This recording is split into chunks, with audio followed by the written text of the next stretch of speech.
Hello, everybody. I'm Howie Hawkins. I was the Green Party and Socialist Party candidate for president in 2020. And this is Green Socialist Notes, where we talk about education and advocacy and organizing around the eco-socialist program that Angela Walker and I ran on in 2020. So last Sunday, they finally came out with their consensus statement at the COP27 climate conference in Egypt. And not surprisingly, it was disappointing.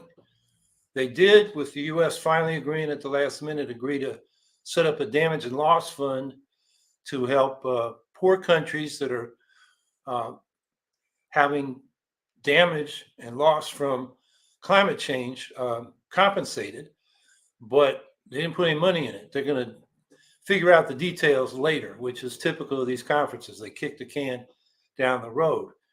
And also later was fossil fuel cuts. We know that the current commitments of countries, which they're not even meeting, is going to push the global climate toward an increase in global temperatures of 3 degrees Celsius, which is, extremely damaging to the climate. But they didn't make any more commitments.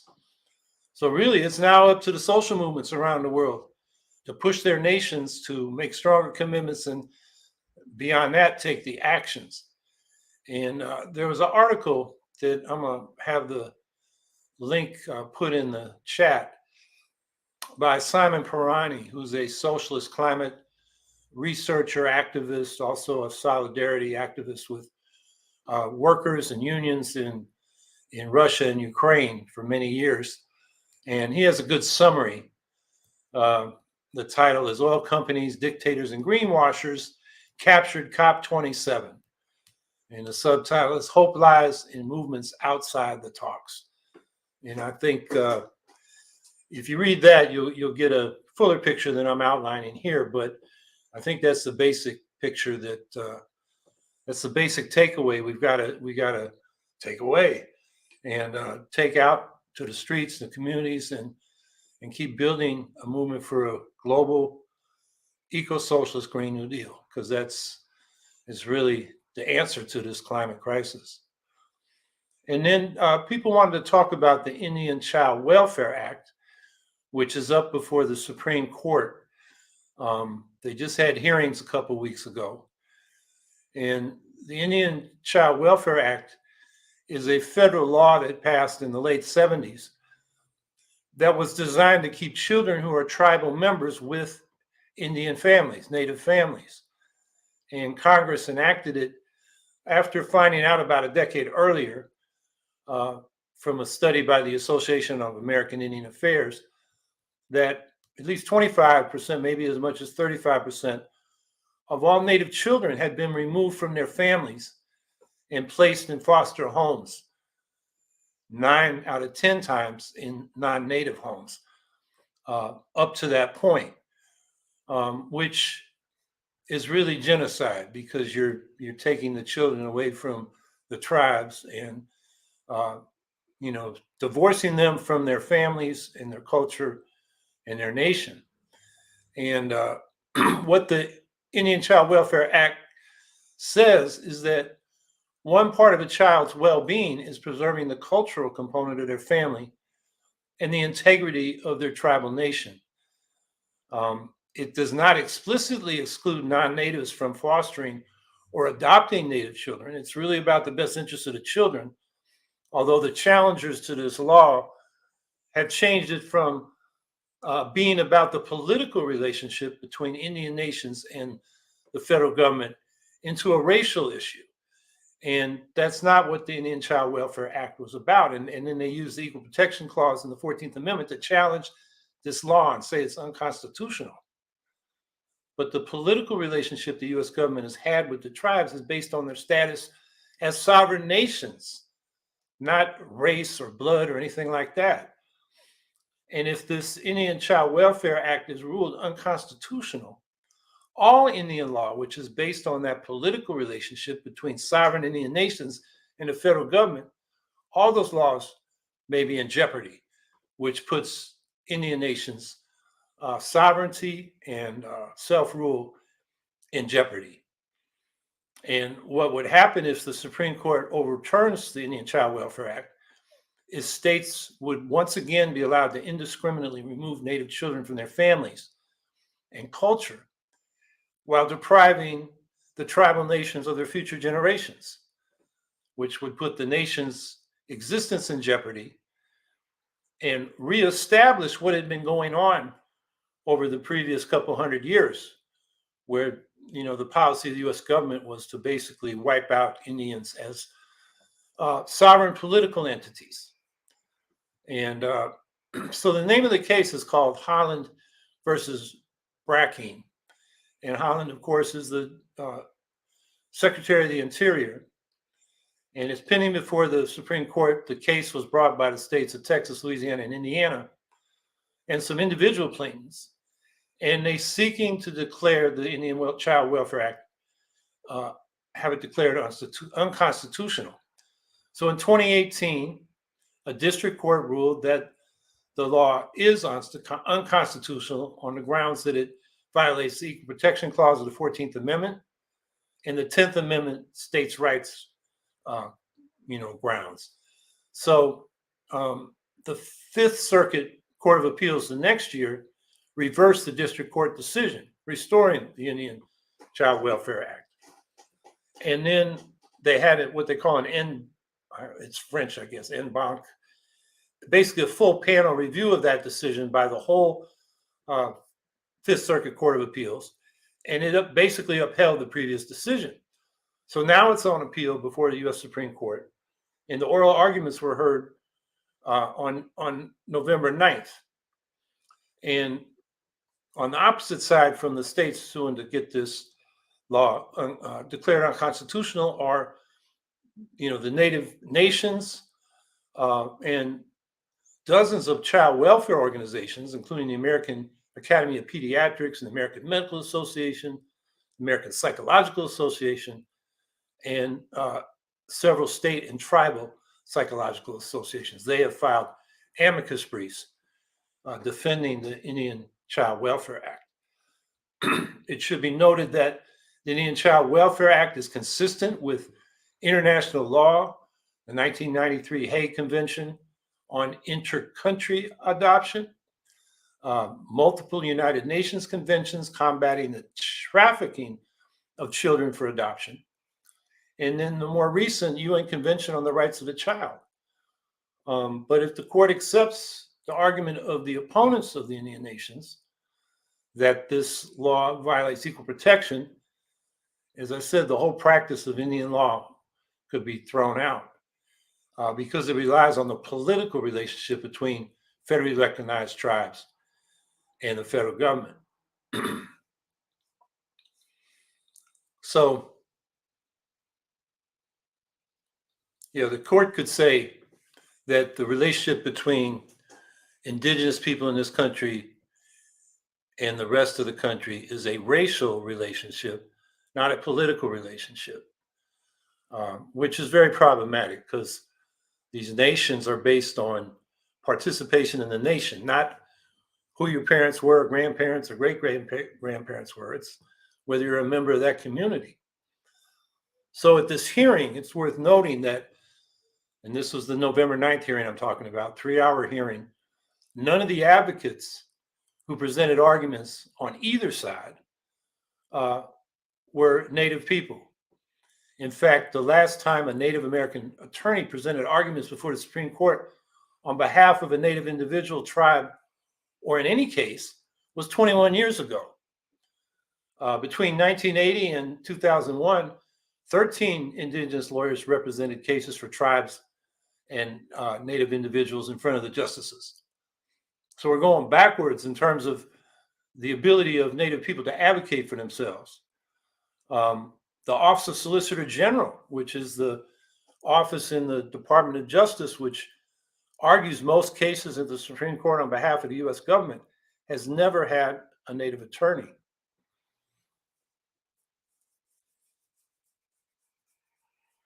And since 2001, 37 indigenous individuals or tribal parties have had cases before the Supreme Court, and not any Native attorney has presented oral arguments in any of those cases. So this is a case where it's being decided for Native people above, outside their participation. And it should be noted also that this has wide impact. 11% of US citizens have indigenous ancestry, but of that 11, 8% have no paperwork documenting their tribal membership, leaving only 3% who are enrolled members of federally recognized tribes. But the fact that so many indigenous people are not members of tribes is a consequence of these decades and actually a couple centuries of Native children being taken from tribal nations and either sent to Indian boarding schools to assimilate them to the larger culture or to be adopted outside the tribes. And as I noted, that was a quarter to a third of all Indian children until this law passed. So this is an important case. It'll be decided by the end of the current session of the Supreme Court, which ends in June 2023. And it's quite possible, even likely, that this right-wing Supreme Court is going to overturn the Indian Child Welfare Act, which means to protect Native children, we're going to have to codify it in state law. New Mexico's already done that in anticipation, and it's something that we may have to pursue elsewhere. This court is a real problem for human rights, and this is a prime example. So I know that people wanted to have some discussion of that. Maybe we can talk about it more in a question and answer, which I'm looking forward to hearing from you.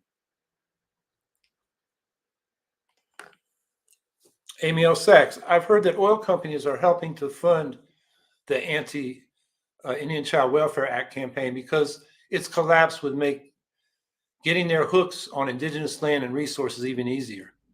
Haven't seen the receipts, though. I did see articles. I didn't have time to read them, but it did say there's big bucks behind this case challenging the Indian Child Welfare Act, and through it, all Indian law. And so I think you're right, Amy, that the oil companies and the gas companies, the resource companies that want resources off indigenous lands, want to be able to get there without any say-so from the people, the Indian people that live there. And so, that's one of the consequences of this law that I think we have to pay attention to.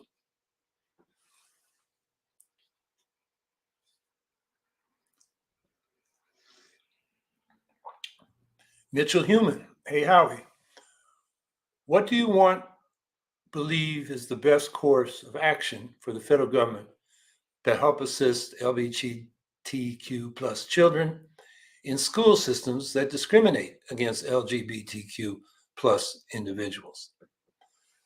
Well,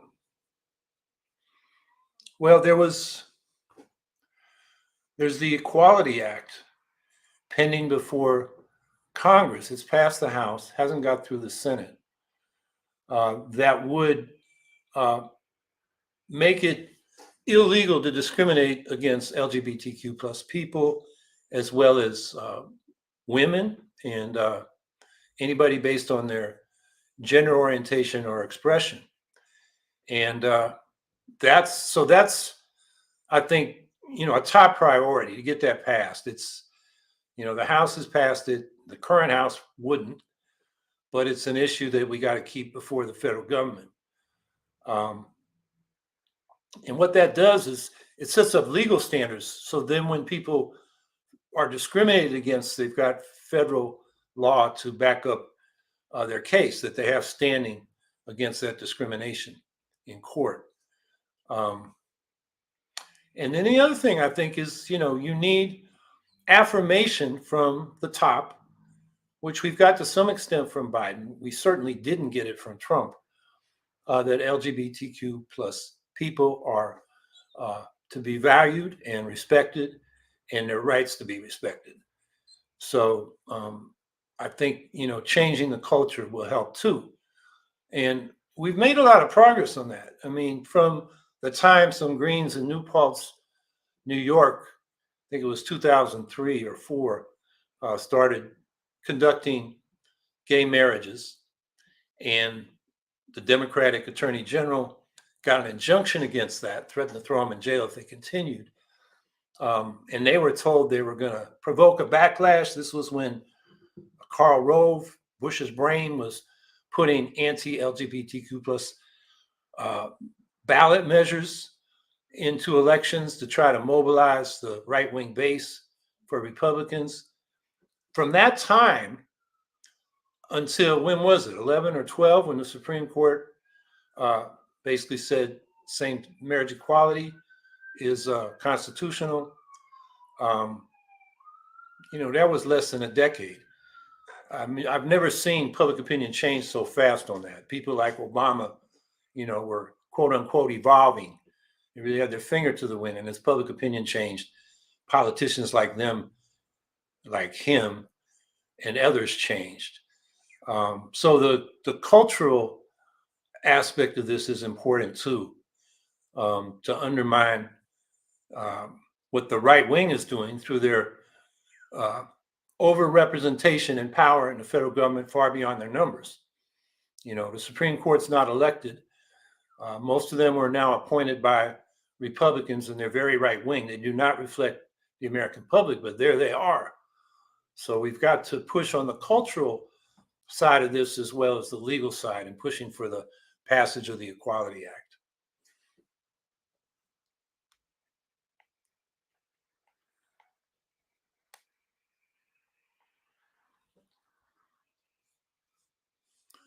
Via email, thoughts on the recent mass shootings? Oh boy. I think we're in a situation where the people that are sick and want to do these terrible things are, copycatting each other. I don't know how you deal with that. Again, this is a case where we need both legal remedies and cultural change. The legal remedies are more effective gun safety laws, background checks without loopholes, red flag laws that are enforced, stop selling assault rifles to civilians. Those are weapons of war. People shouldn't have that any more than they should have mortars to shoot around the neighborhood. So there's that side. And then there's the cultural side. I mean, behind these shootings is often, racial animus, xenophobia toward immigrants, misogyny, homophobia. So, we've got to combat them and those things, and that's, cultural work. And then, I'm thinking of what I know about what happened at Walmart, where the guy that did the shooting was seemed socially isolated, socially maladroit, and just festering hatred toward the people he worked with, and decided to take them out. And there may have been some bullying involved or making fun of. So, that's again a problem of what goes on in the workplace, where you have these hierarchies where some people are ordering other people around. And, we should have a much more cooperative workplace based on common ownership rather than an ownership class exploiting a working class. That would help change the cultural background where a lot of this violence comes from. They used to call it going postal when an angry postal worker did a mass shooting, I think back in the 70s. And this is happening with increasing frequency. So, my thoughts are better gun safety laws and changing the culture so that there aren't people sitting out there nurturing hatred toward other groups of people and then thinking it's incumbent upon them to kill a bunch of those people. That is something that happens more in this country than any other country where there's not an actual war going on. And I think the other thing is the militarism. We got a militaristic culture. The military is often, has a huge PR arm. It goes right into the schools with ROTC programs, the flyovers at football games, you name it, it's everywhere. And, along with that is this sort of Rambo culture. Maybe that's too old a reference for some people listening, but, where you solve problems with a gun rather than, uh, talking it out and coming to a mutually acceptable agreement. So, um, again, we need a legal side to this, gun safety, and a cultural side, which undermines these various negative isms that are based on hate.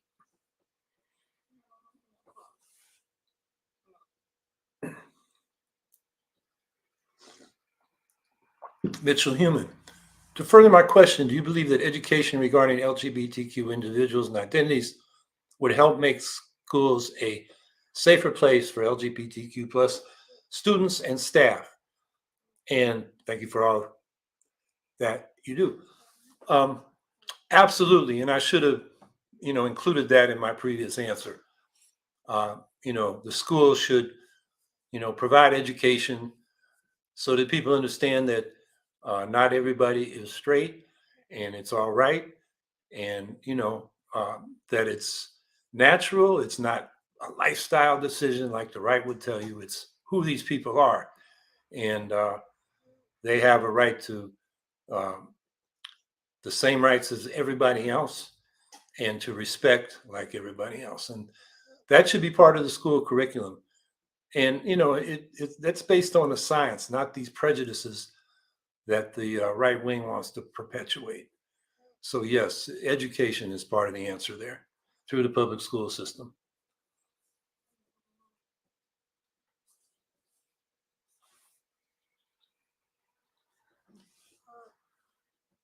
Ziori turns gaming. Victoria election was last night. The Greens won 5 seats. They gained 3. Also had 14% of the vote, up from 10% last election. Votes still not counted. Greens could win another 3. So we're talking about Victoria in Australia or Canada. I'm not up on that. I know we had somebody last week talking about what was going on in Australia, but that's good to know. Australia, okay. um, and we talked last week about, I've tried to get an Australian Green to talk about what they're doing, because from what I've been reading and hearing, they're doing a good job of grassroots organizing and nation or organization building. They're a membership party, unlike parties in the United States, so that you join a party, you pay dues and support it. You have to agree to the principles. And then you got an organization of members that can agree to undertake activities like the organizing they're doing and be accountable for it. And I think that's what we need here in the United States. And that's why I'd like, to get an Australian Green on here soon to talk about what they're doing and what they can teach us. So, yeah, going from 10% to 14%. I know nationwide, the Greens have been at about 10% for a couple of elections until the most recent election. They went up to, I think, 12 or 13%. And now it looks like in Victoria, they're up to 14% in the provincial elections. That's good. And we need that because, the Greens in Australia are the party that are really pushing on, particularly the climate question. And that's an issue that concerns all of us.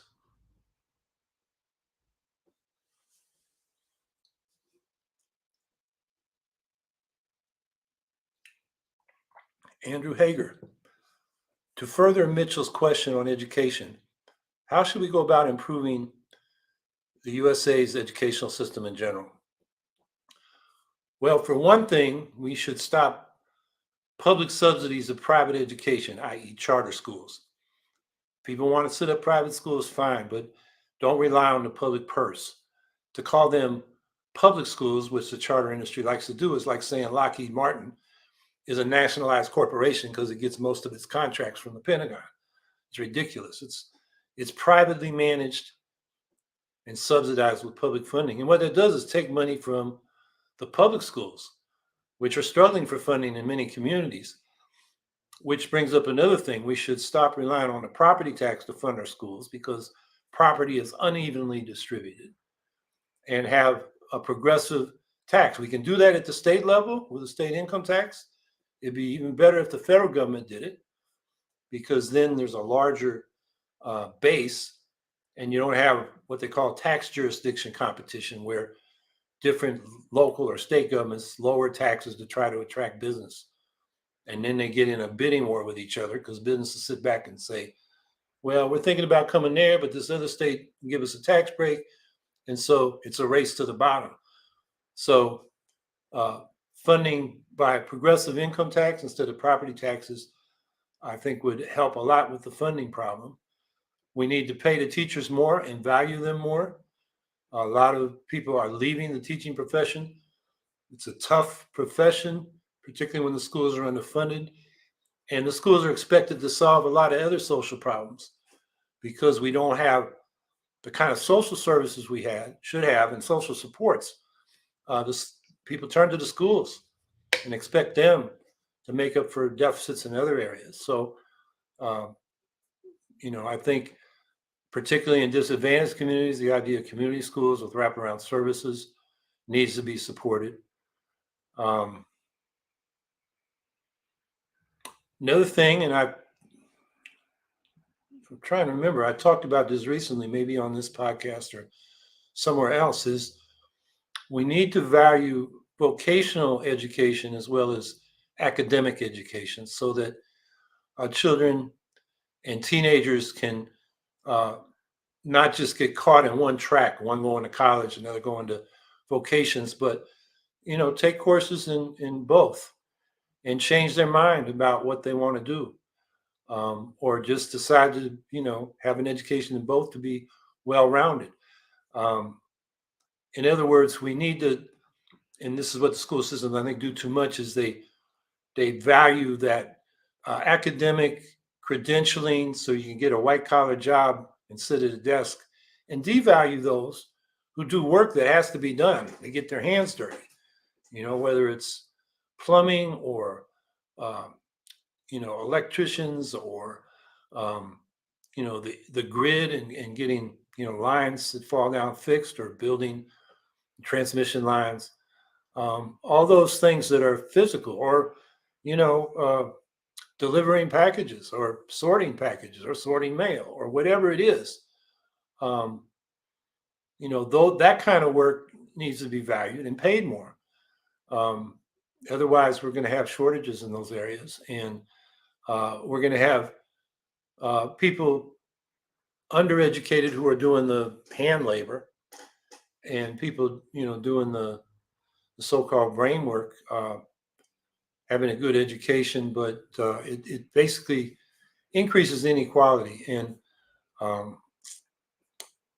and some people, myself included, I went to Ivy League school and I preferred to go work in construction than at a desk.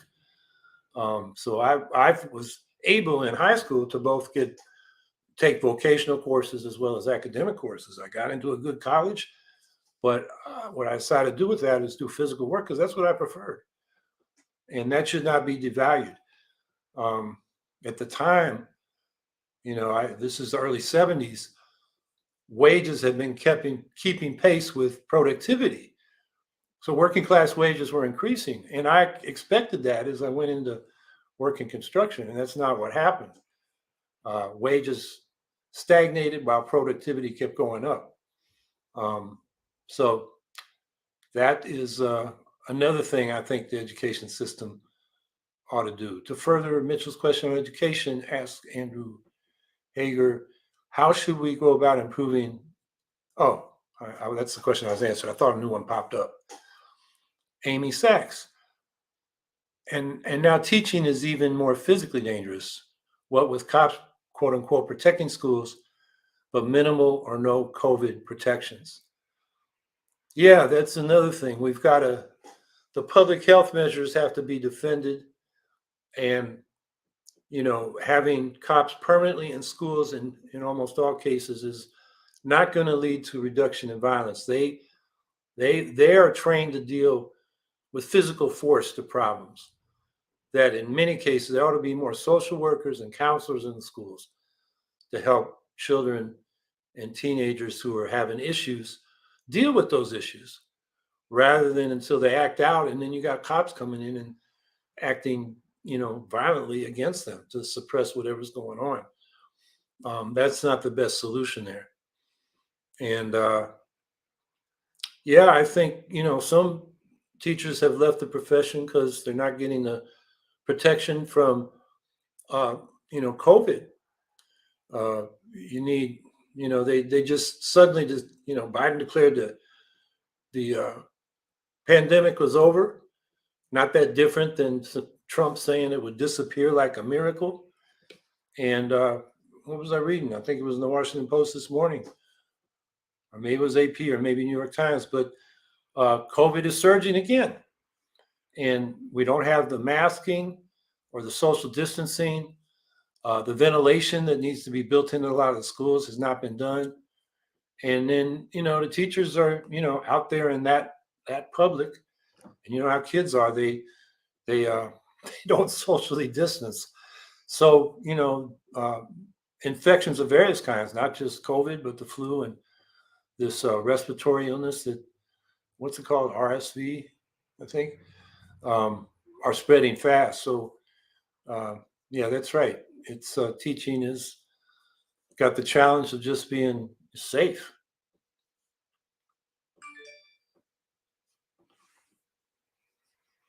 Frankie Lee, Greens. How do the Greens get nationwide ballot access for 2024? Well, there's no such thing as nationwide ballot access that the federal government does. It has to be done state by state, 51 different jurisdictions. I'm not sure what the current count is for where the Greens have the ballot line in 2024. I think it's around 17 or 18. And if that's the right number, that means we need 32 or 33 petitions in different states to get on the ballot. And that's how we got to do it. So the National Party should, but is not capable of mounting a nationwide petition drive where we go through the states. In some states, you can start now, but nobody has. The other thing that has traditionally happened is that the presidential candidate does the petition drives. And even before I had the nomination, my campaign was putting a lot of energy into that in 2020. That was true for Jill Stein. It was true for Ralph Nader. Because when you're running for office and you ask for money to get on a ballot, people will give money for that. The National Party, unfortunately, doesn't have an effective way of raising money for that purpose or a well-organized plan. I mean, and I did this for Nader and again for Stein. I laid out how, and neither of them followed the plan, but how if we started 2 years before the election, we could start marching through the states. If we had a team of petitioners, that was their job, and we'd raise the money to pay them, they could start now petitioning in some states, and we could go into 2024 having petitioned in 2023 with being on a ballot. I forget the number of states, but it was something like 35, 38, something like that. So those states that won't let you petition earlier, like my state of New York, there'd only be about a dozen of them, and it'd be a lot easier. Plus, if we went into 2024 with already all those ballot lines secured, then the media is going to say, well, the Greens are going to be a factor and we got to cover them to some extent. So there are a lot of reasons to do that. And of course, in many states, you get a certain percentage of the vote. It ranges from 0.5% in New Mexico to 20% in Alabama. That's an outlier. Most of them are 1, 2, or 3%. Some are 5%. There may be a 10% in there. I can't remember. But if you get that vote for your presidential candidate, you got a ballot line for the next election cycle or two, which enables our down ballot candidates to run much more easily. It's usually many fewer signatures uh, to get on as the candidate of a party that's recognized than to have to do an independent nominating petition. And that deters a lot of Greens from running because the petition requirement is so much. Whereas if it's just a petition among your party members, like it is in New York, it's 5% of party members in the district you're running. That's not that hard to do. So a lot more people run. So yeah, to get on a ballot across the country in 2024, we got to march through the states, and the state parties, got to get their act together. And whoever is running a serious national presidential campaign is going to have to start working on that, even if the formal nomination is after some of these deadlines. After some of these deadlines, most of the deadlines come in the late spring and summer, but you can qualify much earlier, and that's what the Greens have not done, and I'm arguing should do in 2024 or for 2024. Via email. Thoughts on the Biden administration removing some sanctions against Venezuela and continuing talks? I'm not familiar with the exact sanctions they lifted, but I don't think the sanctions against Venezuela were effective in, making the changes that the U.S. professed it wanted, which was more democracy and recognition of human rights. The U.S. has a lot of gall even saying that when they picked this guy Juan Guaido to replace Maduro without an election. Talk about violating human rights. So I'm glad to see they're talking. Obviously, the U.S. wants Venezuela to start exporting more oil in the current situation with the sanctions against Russia. But I think, we're better off normalizing relations with Venezuela, helping. I mean, that country's really in trouble in terms of its economic problems and what the problems poor people are facing. I mean, they've had millions of people leave the country, just because of the dire economic situation. So we should help them with that. And I think, if you're interested in more liberalization of the politics, you're going to make more progress doing that than blockading or sanctioning, because that gives the government an excuse to say, we're under attack from the U.S., so we got to crack down on dissent at home. The classic case of that is Cuba. What is it now? 1960 to 2020 would be 62 years now of blockading Cuba. And it hasn't, liberalized their political system. So maybe we should try a new tack. And we started moving a little bit that way in the Biden administration. Trump closed that down. I'm sorry, the Obama administration. Trump closed that down, and Biden hasn't reopened. I'm talking about Cuba now. And I think that's, Cuba is another place where the people are really suffering, and the blockade is part of the reason. Those sanctions punish ordinary people, and we shouldn't be doing that.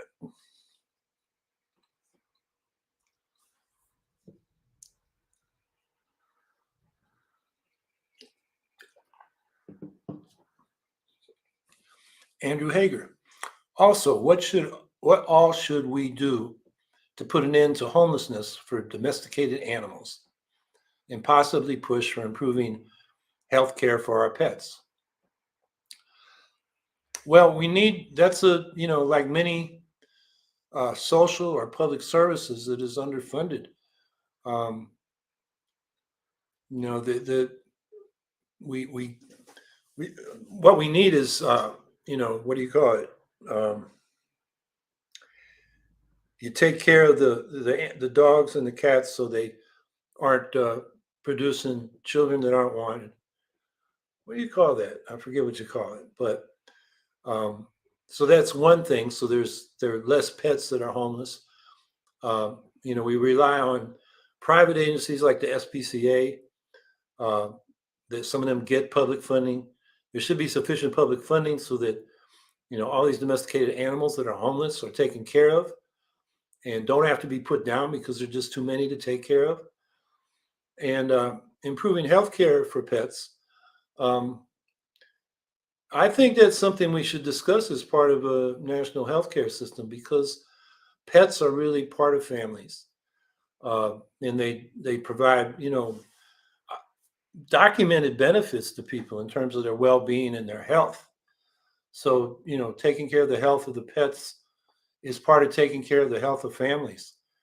And I'm thinking out loud now, but that just makes obvious sense to me. I've never seen discussion of, how a public healthcare system could take care of, domesticated animals who are pets. But, um, maybe we talked about it here first. It's something that seems to make sense to me.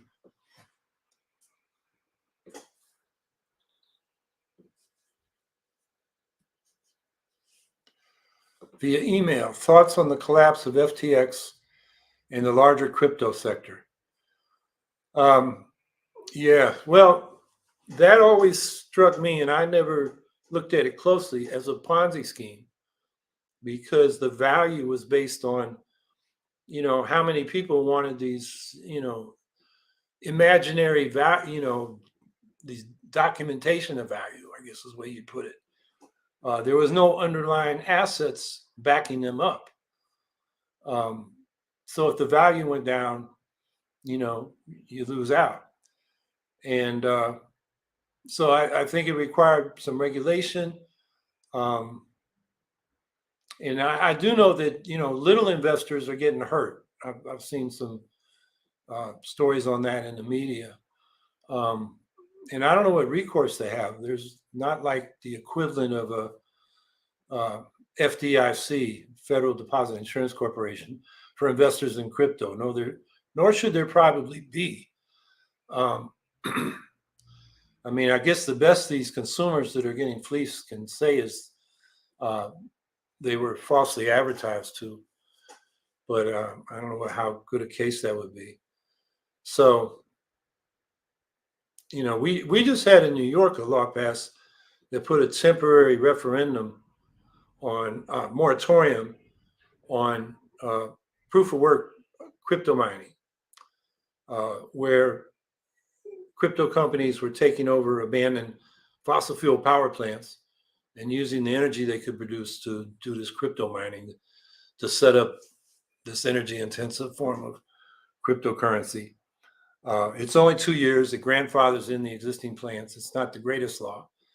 And it took the governor, it passed in June. It took her until after the election to sign it. And after the collapse of a lot of these cryptocurrencies, we know she got a lot of money for her campaign from the crypto mining industry, or the crypto industry. So we got a little regulation in New York, but yeah, those are my thoughts. I've kind of watched, Bitcoin and all that other stuff, just kind of shaking my head without looking in the details because it just seemed to me like a pyramid scheme, and there was no base to that pyramid, and now it's collapsing. So I do know there's been talk of some regulations so that people don't get fleeced by things like this, and that's probably a good idea. But I'm not an expert on it.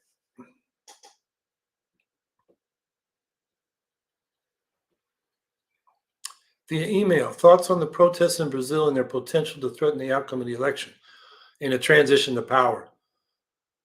Yeah, the right wing has been protesting, and what Bolsonaro uh, said he wasn't going to contest the election, or he's going to cooperate with the transition, but is contesting the election as being rigged. I think that's where he's at, and so the right wing is out on the streets making things difficult for Lula as he comes into power. I think the people that support Lula have to also be mobilized to support the government and see through the completion of power, transition of power, and we should keep an eye on that and make sure the U.S. isn't meddling. Um, I think the U.S. was not happy with Bolsonaro. He's kind of crazy like Trump, unpredictable, extreme right wing to the point of irrational, even from the viewpoint of imperialistic capitalists that want to make money in Brazil. Lula, on the other hand, is more of a defender of working people and oppressed groups, which mean it's harder to exploit people in Brazil. So I guess, U.S. Ruling class may be ambivalent about Lula, but my impression is they think they can do business with him, whereas Bolsonaro is a wild card. But anyway, we should keep an eye on that and make sure oppose if the U.S. is doing anything to abet to help Bolsonaro in his objection to the election. He lost it, and he should accept it and tell his people to accept it.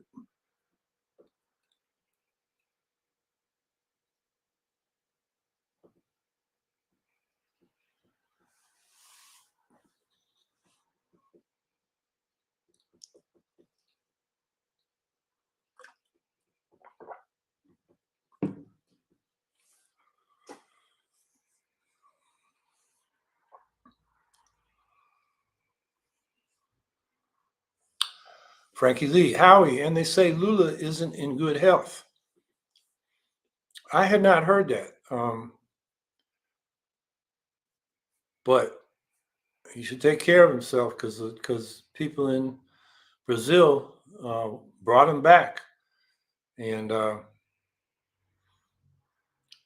thinking about U.S. intervention. I mean, there's a lot of evidence that the court cases that were brought against Lula and his successor, who was also from the same Workers' Party, were trumped up with the help of U.S. Department of Justice lawyers, I believe. And that is, unconscionable intervention. And, in the end, I think Lula got a clean slate from the judicial system down there after things like this were revealed. So maybe the U.S. intervene and what they say, be careful what you wish for. They got somebody to replace Lula, who is, a nutcase, Bolsonaro. But I hadn't heard Lula's health was not good. That's I'm sorry to hear that. Violet at Content Boutique. Chris, I just want to talk about the local stuff. The Green New Deal, social justice, that the Green Party promotes, green policy in general. Whenever Howie's ready to chat about those things. Okay, Violet's addressing Chris, who's behind the screen, who fields the questions. And I'm down with that. I'm ready to talk about local stuff, what we can do, the Green New Deal.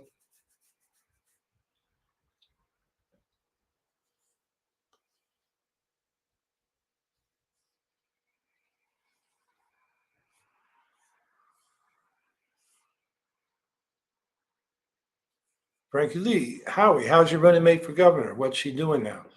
That would be Gloria Matera. She's doing fine. I think recovering a little bit from our election campaign. And, what we're doing in New York next is, we're going to have a meeting to talk about what's next for the state party. And Gloria's involved in organizing that.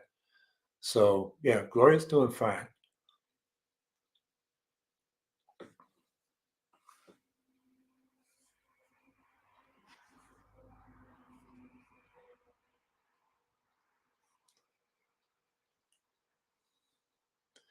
Via email, thoughts on the protests in Brazil and their potential? We already answered that question. Let's see. Here we go. Via email, thoughts on nuclear waste storage being expanded. What's going on now with nuclear waste is it's being stored at the plants. And it has to be expanded at those plants if they're still operating, because you got more spent nuclear fuel rods and other forms of radioactive waste. I haven't heard anything about a national repository for that waste advancing. That's been talked about for a long time, but there's problems with that, including transporting it. We used to call it mobile Chernobyl. So, maybe the best solution is to keep it at the sites where these, nuclear plants were built and set up good monitoring and protection, from terrorists seizing the the the the highly radioactive materials for, you know, for their nefarious designs. Um, what concerns me is there's a lot of talk now about uh, a new generation of nukes, which, when you look at it, are really they're basically bringing back old ideas that failed the first time around. Like thorium, or smaller modular nuclear power, which is less cost efficient in terms of you don't get the economies of scale. Um, but there's a lot of money behind that. It's part of the what's called the Inflation Reduction Act, that I call Build Back Badly. There's subsidies for new nuclear power there. Um, it's something that is being promoted as an alternative to fossil fuels. But with the amount of money you would spend, building new nuclear power plants, you could build a lot more generation capacity in wind and solar with that same money and get it up a lot quicker. So, nuclear is just a dumb idea. Now, they also say that you need it to provide base load, so that, the intermittent nature of wind and solar means sometimes they won't be generating power. But there are all kinds of ways of storing power now. Batteries are getting more cost effective. You can do it physically, pump water up, and then let it run down into a generator and generate electricity that way. Um, deep geothermal is advancing, so you can drill down and use the heat in the earth to create steam, and that operates 24/7. So there are ways to provide base load. Plus, the balancing of wind and solar, the solar obviously generates more in the day. The wind tends to generate more at night, so that kind of balances out. So you already have some stability. And what we need to also do is extend or strengthen the long distance transmission lines, high power, high voltage lines, so that as the sun goes across the United States, you can send the power where it's generated to where it's needed. And a lot of the wind and solar potential is in the Southwest, in the plains, and a lot of need is on the coast, and the Great Lakes belt and the East Coast. So you need those high voltage transmission lines to get the power to where it's needed from where it's generated. All those things make a lot more sense to spend money on than nuclear power, which still, presents the problem of catastrophic accidents, long-term storage. They've never made money, over the life cycle of nuclear power plants. And then when they're used up, you got to watch them for hundreds of thousands of years, at least the waste.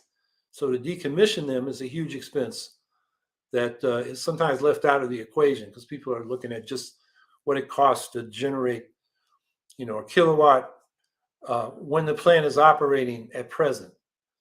And that takes out the cost of building it and the cost of decommissioning it. So there's just a lot of reasons to stay away from nuclear power. Violated content will tweak. Howie, what should we do as individuals to prepare for the climate transition? Go off the grid over here on the West Coast?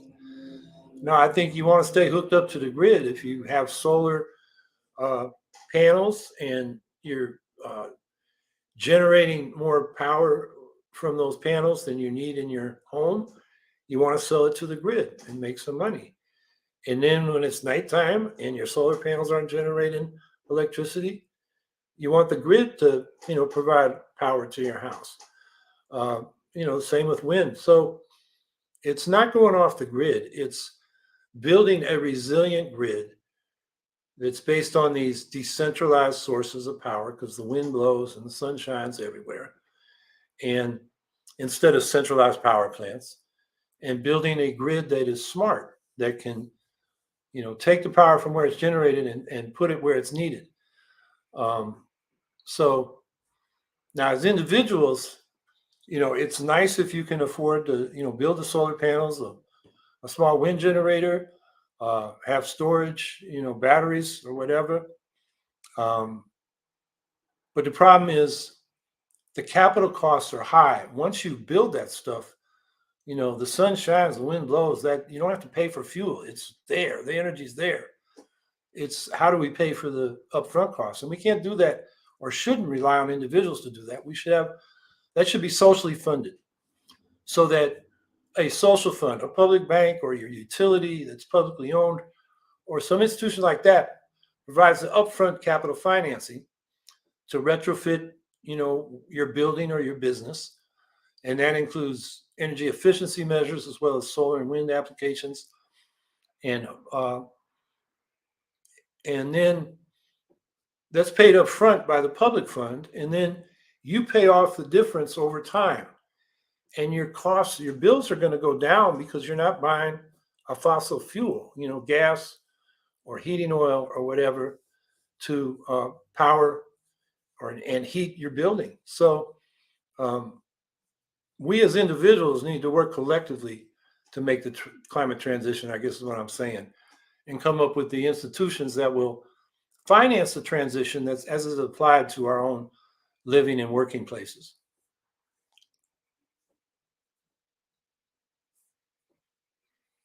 Mitchell Human. Thoughts on the current situation regarding the missile explosion in Poland and how it relates to the war?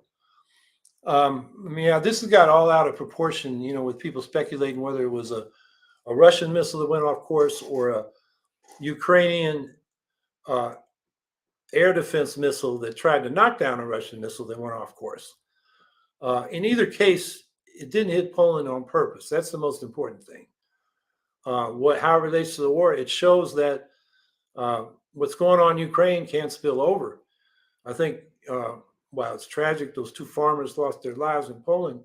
Half of Moldova is without power because of strikes by the Russians on Ukrainian energy infrastructure.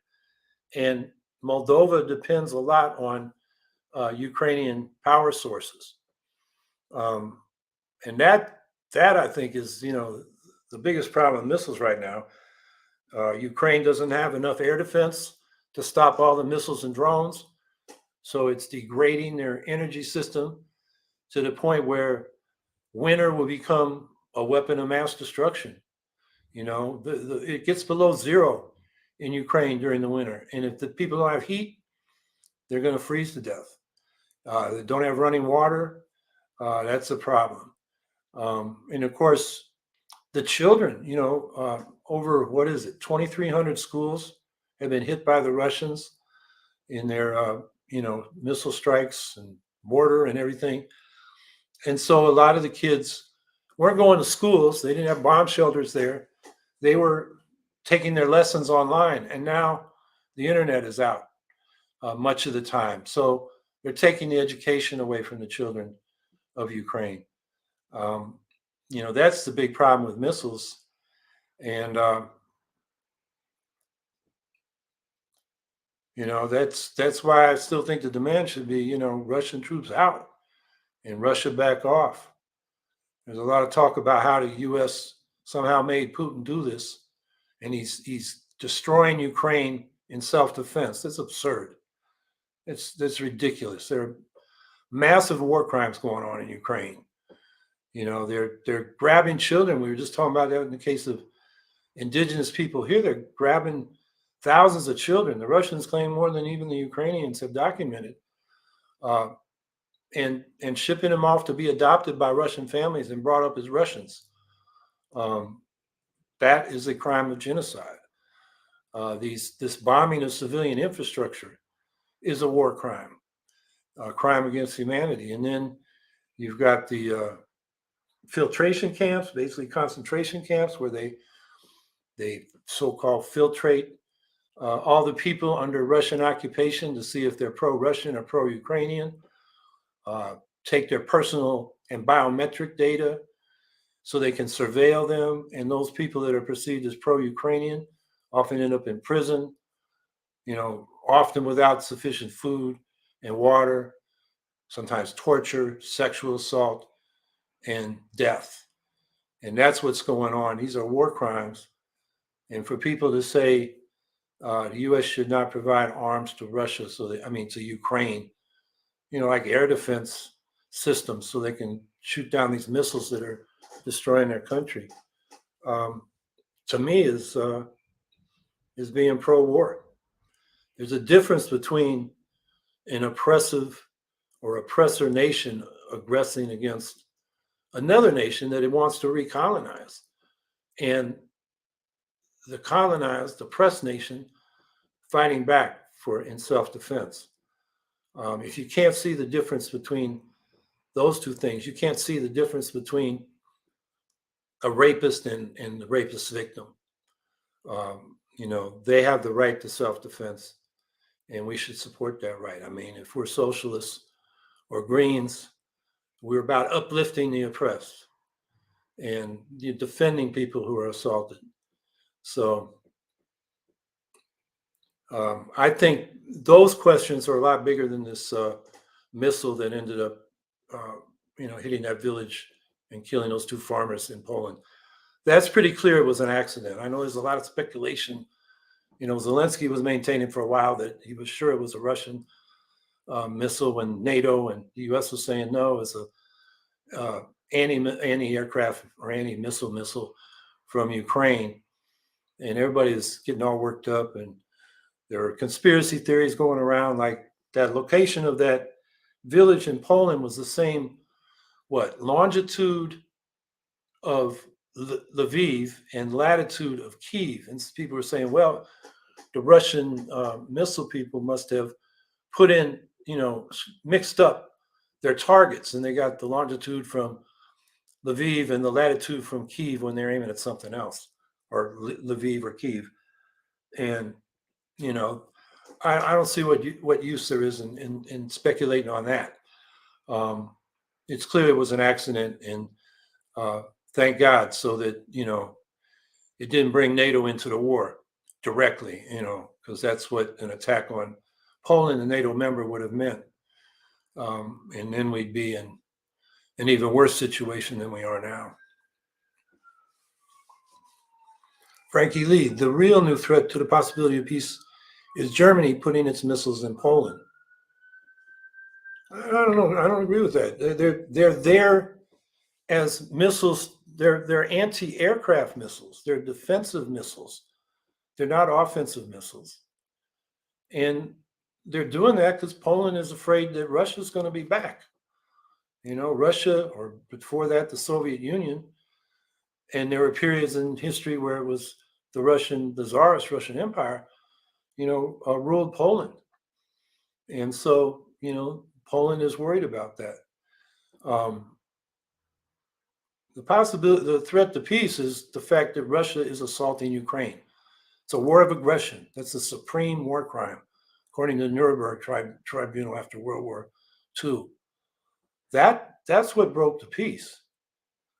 And, these people saying that we can't send arms to Ukraine to defend itself is escalating the war. I mean, the escalation, Putin just drafted 3,000 people to be cannon fodder for his invasion of Ukraine. Since early October, they've been sending their missiles against civilian power, heat, and water infrastructure. That's an escalation. And in fact, Ukraine is not getting what it's asking for. They wanted the MiG-29s, the old Soviet MiG-29s. Poland was willing to give them those if the U.S. would replenish Poland's fighter jets with more modern U.S.-built fighter jets. And the U.S. said no. They limit the range of the artillery that the U.S. provides, the missiles that the U.S. provides for the HIMARS, which is an acronym for a missile system. Modern tanks. Ukraine is using the old Soviet tanks. They'd like to get the NATO standard Abrams tanks. U.S. won't provide that. And they want, for missile defense, they'd like the Patriot system. The U.S. has said no, and that would take a long time to install anyway. So, from Ukraine's point of view, the U.S. is being stingy in terms of the weapons they need to defend themselves.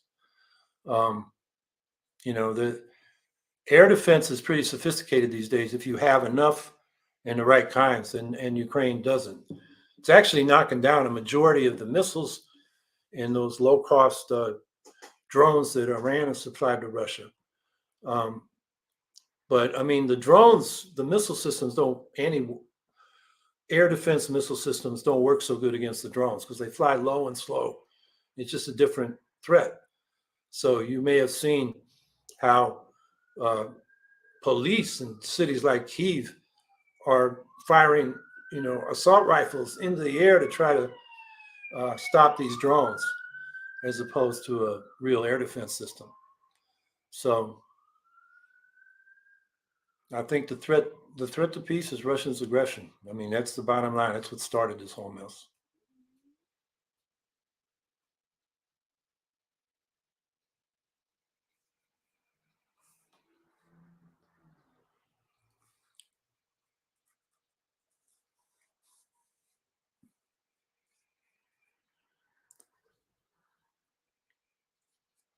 Richard Pink, to what extent should the war situation be negotiated in order to deter World War II, I think you mean III, or a possible nuclear war? What kind of compromise seems reasonable to you? Well, it's really up to the Ukrainians what they're willing to compromise. Zelensky and the Russian negotiators seem to have come to an agreement at the end of March, which provided for Ukraine being neutral, not being part of NATO or another military alliance, remaining non-nuclear, continuing, and this was in their constitution as the no nukes part was, to not have foreign troops based in Ukraine. And in return for that, they wanted a treaty that would guarantee their security, signed by Russia, China, the US, UK, France, Germany, big powers. So that would be stronger than the 1994 Budapest Agreement, which wasn't a treaty, but a signed agreement where the Russians took the Ukrainian nuclear missiles and materials in return for saying that they would respect Ukrainians' integrity, territorial integrity. Of course, that's been violated. So that's why they want a treaty. And then the other part of the agreement was, we'll go back to the 2014 or February 24th, 2022 boundaries, where the Russians occupied Crimea and parts of Luhansk and Donetsk.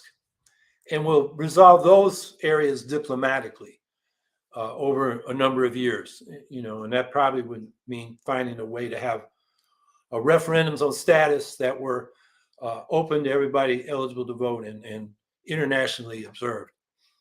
And so that's what the compromise, which is similar to the Minsk agreements, Zelensky was willing to do, and the Russian negotiators seemed willing to do. But then Putin and Lavrov said no. And of course, this is when Russia was still advancing, or it was actually at their peak of their advancement, because they started losing ground. They've been losing ground ever since March 21st. But, this was at the end of March when Zelensky, put out the latest proposal that they've been talking about, and the Russian leadership rejected it. And then after that, the Russians were pushed out of the Kyiv region, and they found what happened in Bucha and Irpin and these other suburbs of Kyiv, the massacres, the torture, the killings. And that really pissed off the Ukrainian people. And at that point, they were saying, no, we don't want to negotiate about the occupied territories. We just want to push Russia out. And that's where the people of Ukraine are now. The latest poll on that question was in early September by the Kyiv, it's called, the acronym is KISS, K-I-I-S. It's a sociological institute. And Gallup had a similar poll. And that sociological institute found that 87% of Ukrainians did not want to compromise land for peace. In other words, give the Russians some land in order to have a peace agreement. Only 8% of Ukrainians supported that. The Gallup poll at the time showed, I think, 84% support for Zelensky and 94% support for the Ukrainian military. And that was before the military had their big advances in Kharkiv in the northeast and Kherson in the south. So that's where the people of Ukraine are at. So while I think the Minsk-like agreement that Russia and Ukrainian negotiators seem to have agreed on at the end of March, I think it was reasonable. That's my opinion. But the Ukrainians, it's their country and it's their opinion that counts. And right now, they're in no mood to compromise with Russia after all they've done, all that Russia has done to Ukraine. Now we got to recognize negotiations are going on.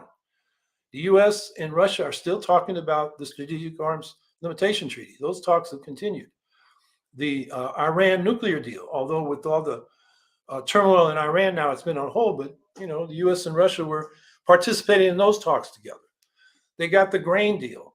They've had troop exchanges, although that's more between Ukraine and Russia. So there are negotiations going on. We've had news in recent weeks about high-level meetings between the CIA head and his counterpart in Russia, and then the who was it from the State Department? Well, anyway, it's State. It wasn't Blinken. It was the other guy, and his counterpart from Russia. So there are talks going on, and undoubtedly those are negotiations. But the bottom line is what the Ukrainians are willing to accept, and at this point, their position is, Russian troops out of the whole country.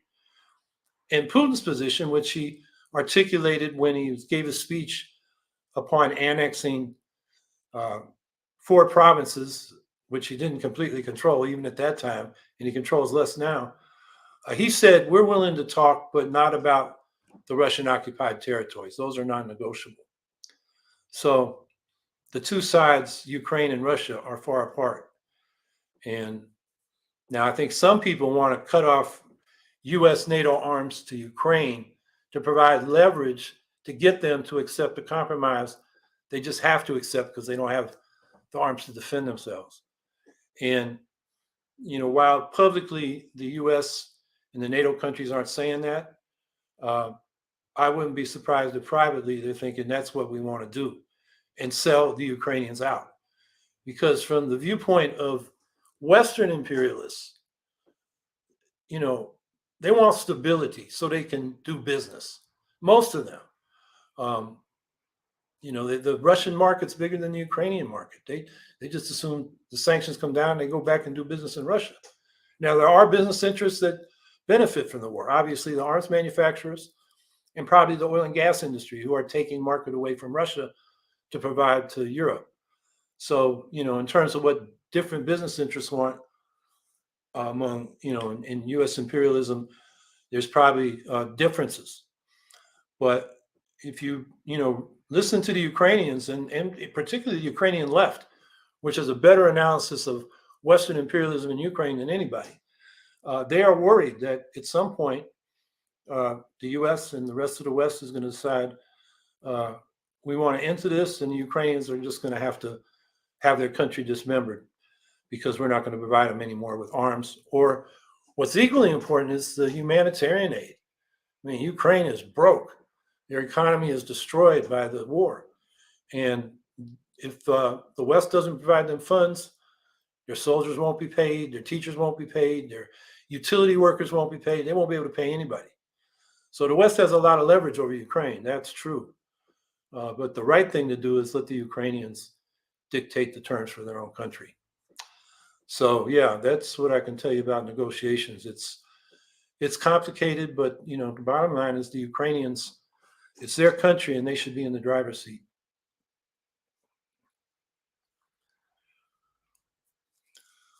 So, wow, we've gone 15 minutes over the normal time, and I appreciate the questions and the discussion.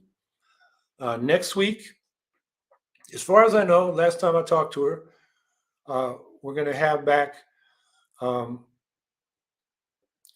blanking on people's names. The doctor from Pittsburgh, Claire Cohen, who we talked about, National Health Service as opposed to just having Medicare for all last time. And there were a lot of questions that didn't get answered in that session. So we're going to go back to answering them next week and talking about, as I think it was Amy or Frankie wanted to, get back to some local issues. Well, we're going to talk about healthcare. That's next Saturday, December 3rd. So have a good week. I hope your holiday has been relaxing and you had a good time with family and friends. And we'll see you next week.